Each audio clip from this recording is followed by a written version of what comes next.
ผมมินทิติราชอยู่พระจันทร์หมู่น้องมาป้องช่วยฟอง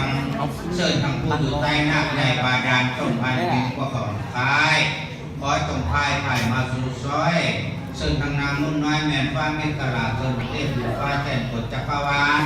ได้เกิดมาโดยร่างเชิญทางกลางสิ่งวารีเวรุฬาอาจารย์ได้หมดนี่ได้หมดกามาความคุณสุโขผู้ที่มีฤทธิ์ดีนุ่งผ้าปากแพ้คุณหมกเบยไปจงได้มาสร้อยยกสร้อยยอพระก่อนของลูกของหลานของบรรดาอาจารย์และนักเรียนนี้น้องหอยเป็นพระปัจจิริมงคลให้เป็นพระขวัญมันขวัญยืน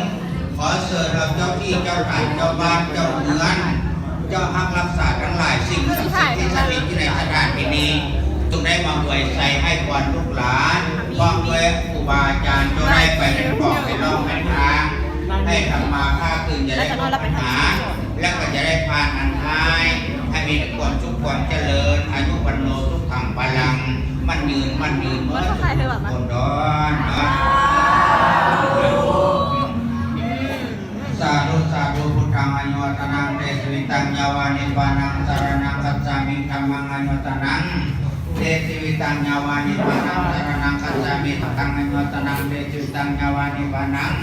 สารนังคัจฉามิตุติยังปีพุทธังอนุวัตนังเตสวิตังยาวานิปานังสารนัง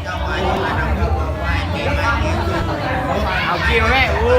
เป็นเดือนละให้เพิ่งเก่าหมุนเนี่ย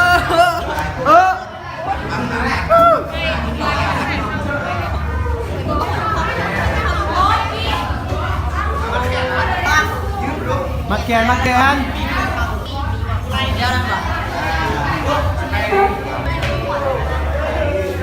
ทางแดงอุตสาห์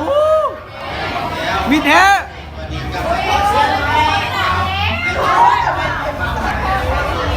ไปคุณลูกแม่ไข่ไม่เลย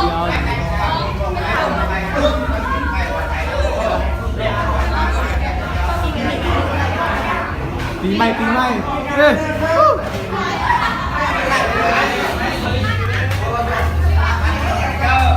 มาแกน